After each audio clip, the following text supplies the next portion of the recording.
ದಯವಿಟ್ಟು ಮಾಡಿ. 2 ತಾಸು ಮನೆ ಸಭಾಪತಿಗಳೇ,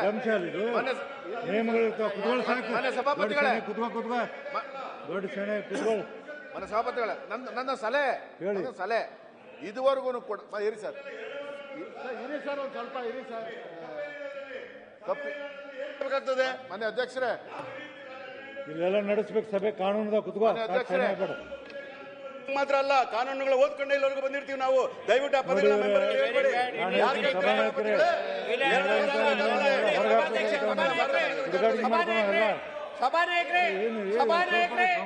ಸಭಾನಾಯಕರೇ ದಯವಿಟ್ಟು ನಿಮ್ಮ ಕರ್ತವ್ಯ ಇದೆ, ನಿಮ್ಮ ಕರ್ತವ್ಯ ಇದೆ. ಈ ರೀತಿ ಸಭಾನಾಯಕರಿಗೆ ಅಗೌರವ ತೋರಿಸ್ತಕ್ಕಂಥ ಕೆಲಸ ಯಾರು ಗೌರವ ಕೊಡಬೇಕು, ಗೌರವ ಮಹತ್ವ ಇದೆ. ಪೀಠಕ್ಕೆ ಸರಿಯಲ್ಲ. ಸರಿಯಲ್ಲ,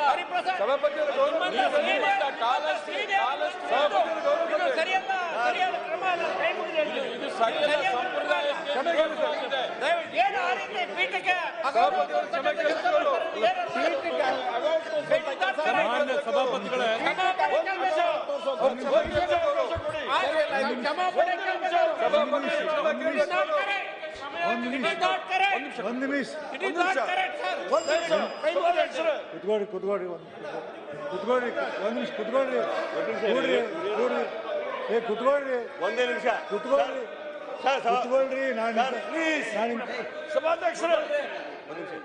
ಒಂದೇ ನಿಮಿಷ ಒಂದೇ ನಿಮಿಷ. ಹರಿಪ್ರಸಾದ್, ನಾನು ಪೀಠಕ್ಕೆ ಅಗೌರವ ನಡ್ಕೊಂಡಿಲ್ಲ.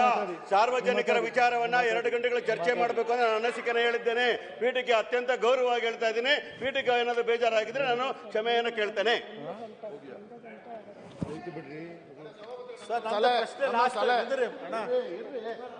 ಮನೆ ಸಭಾಪತಿಗಳೇ, ಸ್ವಾಮಿ, ಮನೆ ಸಚಿವರೇ, ಸ್ವಾಮಿ ಸುಧಾಕರ್ ಬರ್ರಿ ಈ ಕಡೆ.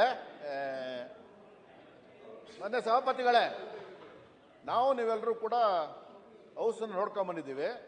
ಯಾರು ಏನೇ ಹೇಳಲಿ, ಅವತ್ತಿನ ಅಜೆಂಡಾ ಏನಿದೆ ಅವತ್ತು ಮುಗಿಸ್ಬೇಕಲ್ಲ ಮಾನ್ಯ ಅಧ್ಯಕ್ಷರೇ. ಅದಕ್ಕೆ ಆದ್ಯತೆ ಕೊಡಬೇಕಲ್ಲ. ನಾವೆಲ್ಲರೂ ನಿಮ್ಗೆ ಸಹಕಾರ ಕೊಡಬೇಕು. ನಾನು ಇನ್ನೊಬ್ಬರು ಅಂತಲ್ಲ. ನೀವು ಕಂಟ್ರೋಲ್ ಮಾಡಿ. ಯಾರು ಆ ಥರ ನಡ್ಕೋತಾರೆ ಅವ್ರ ಮೇಲೆ ಯಾವ ರೀತಿ ಕಾನೂನು ನಿಯಮ ಪ್ರಕಾರ ಕಾನೂನು ಕ್ರಮ ಕೈಗೊಳ್ಳಿ. ನೀವು 75 ನಿಮಿಷದಲ್ಲಿ ಪ್ರಶ್ನೋತ್ತರ ಮುಗಿಸಿ. ನಾವು ಕರೆದಿರೋದೇನೆ ಉತ್ತರ ಕರ್ನಾಟಕದಲ್ಲಿ ಎಲ್ಲ ಸಮಸ್ಯೆಗಳನ್ನು ಕೂಡ ಚರ್ಚೆಗೆ ತಗೋಬೇಕು ಅಂತ ತಾವು ಕರೆದಿರೋದು. ಎಲ್ಲ ಸಮಸ್ಯೆಗಳನ್ನು ಕೂಡ ಚರ್ಚೆ ಮಾಡಿಸಿ. ಎಲ್ಲ ಈಗ ಇವತ್ತಿನ ದಿನ ಹೊಸಬರು ಸದಸ್ಯರು ಬಂದಿದ್ದಾರೆ ಮನೆ ಅಧ್ಯಕ್ಷರೇ. ಏನೋ ಒಂದು ಕ್ವಶನ್ ಕೇಳ್ತಾರೆ, ಏನೋ ಒಂದು ಇದನ್ನ ಹಾಕೊಂಡಿರ್ತಾರೆ. ಅವ್ರಿಗೂ ಅವಕಾಶ ಸಿಗ್ಬೇಕಲ್ಲ. ಏನು ಭೋಜೇಗೌಡನಿಗೆ ಪುಟ್ಟಣ್ಣಗೆ ಇಬ್ಬರು ಸಿಕ್ಬಿಟ್ರೆ ಸಾಕಾ? ಇಬ್ಬರೇ ಮಾತಾಡುವುದಾ? ಮನೆ ಒಂದು ನಿಮಿಷ ಕೇಳಿ, ದಯವಿಟ್ಟು ತಪ್ಪು ತಿಳ್ಕೊಬೇಡಿ. ನಾವು ಬುಲ್ಡೋಜ್ ಮಾಡೋದಲ್ಲ.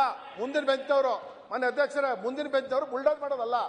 ಪ್ರತಿಯೊಬ್ಬ ಸದಸ್ಯನೂ ಕೂಡ ತಾನು ಎತ್ತಿರ್ತಕ್ಕಂಥ ಪ್ರಶ್ನೆಗೆ, ತಾನು ಎತ್ತಿರ್ತಕ್ಕಂಥ ವಿಷಯಕ್ಕೆ ಅವನು ಆತೋರಿತಾ ಇರ್ತಾನೆ. ನನ್ ಸಿಗುತ್ತೆ, ನನ್ ಬರ್ತದೆ ಅಂತೇಳಿ. ದಯಮಾಡಿ ತಾವು ನಿರ್ದಾಕ್ಷಿಣ್ಯವಾಗಿ ನಾವೆಲ್ಲ ಸಹಕಾರ ಕೊಡ್ತೀವಿ. 75 ನಿಮಿಷದಲ್ಲಿ ಪ್ರಶ್ನೋತ್ತರ ಮುಗಿಸಿ ಎಲ್ಲ ಅಜೆಂಡಾನ ಅವತ್ತೇ ಮುಗಿಸ್ತಕ್ಕಂಥ ಕೆಲಸನ ದಯವಿಟ್ಟು ಪೀಠ ಮಾಡಬೇಕು ಅಂತ ತಮ್ಮಲ್ಲಿ ಮನವಿ ಮಾಡ್ತೀನಿ. ಸದನ ಒಪ್ತದೆ ಅಂತ ಭಾವಿಸಿದೆ ನಾನು. ಸಭಾನಾಯಕರೇ, ವಿರೋಧ ಪಕ್ಷ ಮಾನ್ಯ ಸಭಾಪತಿಗಳೇ, ನಾವೆಲ್ಲರೂ ಕೂಡ ಕಾನೂನು ಅಡಿಯಲ್ಲೇನೆ ಮಾಡ್ತಕ್ಕಂಥವ್ರು. ನಿಮ್ಮ ಪೀಠಕ್ಕೆ ಗೌರವ ನಾವು ಕೊಡಲಿಲ್ಲ ಅಂದ್ರೆ ಕಾನೂನ ರೀತಿಯ ಕ್ರಮವನ್ನ ನೀವು ಯಾರ ಮೇಲೆ ಬೇಕಾದರೂ ಜರುಗಿಸ್ರಿ, ನಮ್ಮದು ಅಭ್ಯಂತರ ಇಲ್ಲ. ಅಲ್ಲ, ಈಗ ಒಂದು ನಿಮಿಷ ರೀ. ಕಾನೂನಲ್ಲಿ ಈಗ ಬೆಲ್ ಮಾಡಿದಾಗ ನೋಡಿ, 11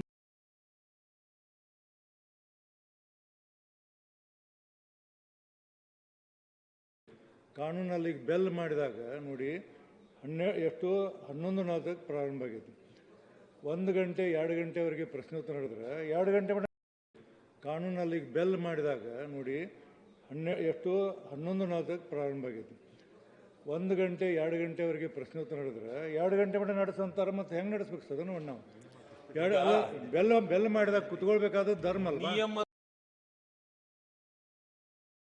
ಬುಕ್ ಅನ್ನ ತೋರಿಸಿ ಹೇಳಿದ್ದೀರಿ 75 ನಿಮಿಷಗಳಂತ, ಅಂದ್ರೆ 5 ನಿಮಿಷ ಒಂದು ಇದಕ್ಕೆ ನೀವು ಸ್ಟ್ರಿಕ್ಟ್ ಆಗೇ ಮಾಡಿ. ನಮ್ಮದೇನು ಅಭ್ಯಂತರ ಸದಸ್ಯರು ಹೇಳಿದ್ರು. ನಾವು ಇಲ್ಲಿ ಪಿಕ್ನಿಕ್ ಬಂದಿಲ್ಲ. ಉತ್ತರ ಕರ್ನಾಟಕದ ವಿಚಾರಗಳನ್ನೇ ಚರ್ಚಿಸಬೇಕು ಅಂತಕ್ಕಂಥದ್ದೇ ನಮ್ಮ ವಾದ. ಪ್ರತಿ ಸಾರಿ ನಾವು ಬರ್ತೀವಿ. 10 ದಿವಸ ಇಲ್ಲಿ ಸದನ ನಡೀತದೆ. 10 ದಿನದಲ್ಲಿ ಉತ್ತರ ಕರ್ನಾಟಕದ ವಿಚಾರಗಳನ್ನ ನಾವು ಮರ್ತೇ ಹೋಗ್ಬಿಡ್ತಾ ಇದ್ದೀವಿ.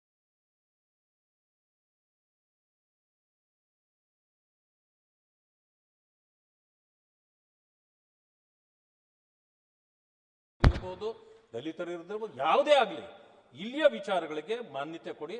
ಅದನ್ನ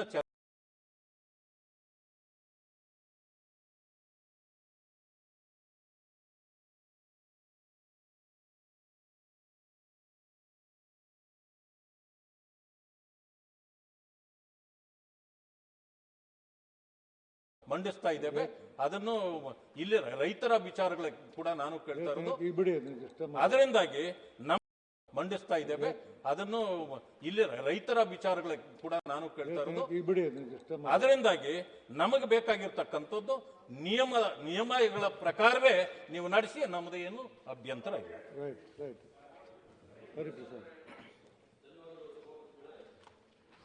ಹಿರಿಯ ಸದಸ್ಯರು ಕೆಲವರು ತಮ್ಮ ಅನಿಸಿಕೆಗಳನ್ನ ಹೇಳಿದ್ದಾರೆ. ಈ ಒಂದು ಸದನ ಇರ್ತಕ್ಕಂಥದ್ದು ಹಿರಿಯರ ಸದನ ಹೇಳ್ತೀವಿ, ಚಿಂತಕರ ಚಾವಡಿ ಅಂತ ಹೇಳ್ತೀವಿ. ಚರ್ಚೆ ಮುಕ್ತವಾಗಿ ಆಗಬೇಕಾಗಿರ್ತಕ್ಕಂಥದ್ದು ನಾವು ನೋಡ್ಕೊಳ್ತಕ್ಕಂಥ ಕರ್ತವ್ಯ ನಮ್ಮೆಲ್ಲರ ಮೇಲೂ ಸಹ ಇದೆ. ಏನು ನಮ್ಮ ವಿರೋಧ ಪಕ್ಷದ ನಾಯಕರು ಮತ್ತು ಪುಟ್ಟಣ್ಣವ್ರು ಹೇಳಿದ್ರು 75 ನಿಮಿಷದಲ್ಲಿ ನೀವು ಪ್ರಶ್ನೋತ್ತರವನ್ನು ಮುಗಿಸಿ ಅಂತ ಹೇಳಿ. ಮತ್ತೆ ಕೆಲವು ಗಂಭೀರವಾದ ವಿಚಾರ ಏನು ನಾಗರಾಜರವರು ಒಂಥರ ಆವೇಶಭರಿತವಾಗಿ ಮಾತಾಡಿದ್ರು. ಗಂಭೀರವಾದ ವಿಚಾರ, ಬಡವರ ವಿಚಾರ ಬಂದಾಗ ಸ್ವಲ್ಪ ಚರ್ಚೆಗೆ ಅವಕಾಶ ಜಾಸ್ತಿ ಆಗುತ್ತೆ. ತಮಗೆಲ್ಲ ಅಧಿಕಾರ ಇದೆ. ನಮ್ಮ ನಿಯಮಾವಳಿಯನ್ನು ನೋಡಿದಾಗ ಎಲ್ಲ ಅಧಿಕಾರ ಇದೆ. ಚರ್ಚೆ ಭಾಳ ಗಂಭೀರ ಇದೆ ಅಂತ ಹೇಳಿದ್ರೆ ತಾವು ತೀರ್ಮಾನ ತೆಗೆದುಕೊಂಡು ಯಾವುದಾದ್ರೂ ಬೇರೆ ಇದರಲ್ಲಿ ಚರ್ಚೆಗೆ ಅವಕಾಶ ಮಾಡಿಕೊಡಿ. ಯಾಕಂದರೆ ಈಗ ಶಾಲಾ ವಿಚಾರ ಬಂತು, ಅಲ್ಲಿ ಆಸ್ಪತ್ರೆ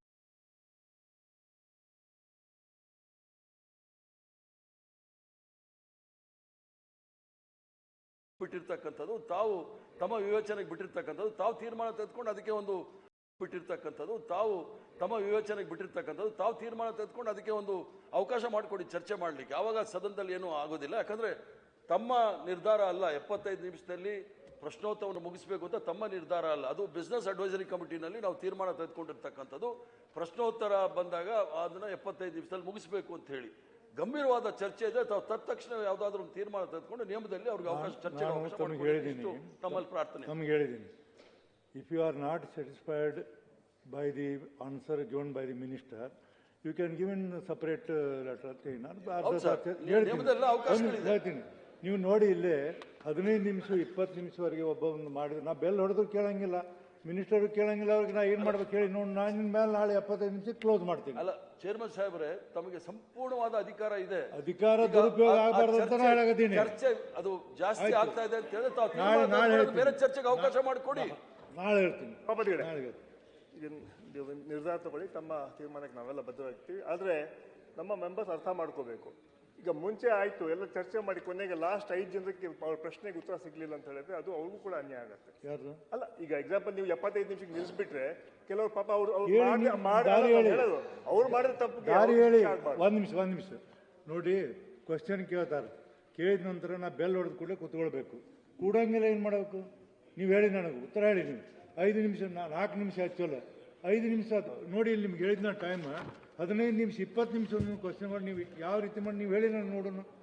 ಇಷ್ಟೆಲ್ಲ ಪ್ರಯತ್ನ ಪಟ್ಟರು ಯಾರು ಕೇವಲ ಮಾಡೋ. ಅದಕ್ಕೆ ನಾ ಹೇಳ್ತೀನಿ, ನಾಳೆ 75 ನಿಮಿಷಕ್ಕೆ ನಾನು ಕ್ಲೋಸ್ ಮಾಡಿ ಮುಂದಿನ ಸ್ವಲ್ಪ ನಿಯಂತ್ರಣ ಮುಂಚೆ ಅವ್ರಿಗೆ ಸ್ವಲ್ಪ ನಿಯಂತ್ರಣ ಮಾಡಿ. ನಿಯಂತ್ರಣ ಅಲ್ರಿ ಇವರೇ. ಕೇಳಿ ನನ್ನ ಗಂಟಲು ನೋವಾಗದ. ನಾನು ಎಷ್ಟೊಂದು ನಿಯಂತ್ರಣ ಮಾಡಬೇಕು? ಯಾಕಂದ್ರೆ ಸರಿ ಇದೆ ಸರ್. ದಯಮಾಡಿ ನೀವು ಟೈಮ್ ಫ್ರೇಮ್ ಅನ್ನ ಫಿಕ್ಸ್ ಮಾಡಿ ಪ್ರತಿ ಕ್ವಶನ್ಗೆ ಅಷ್ಟಕ್ಕೆ ಸ್ಟಾಪ್ ಮಾಡಿ. ನೆಕ್ಸ್ಟ್ ಅವ್ರು ಕರೀರಿ ನೀವು.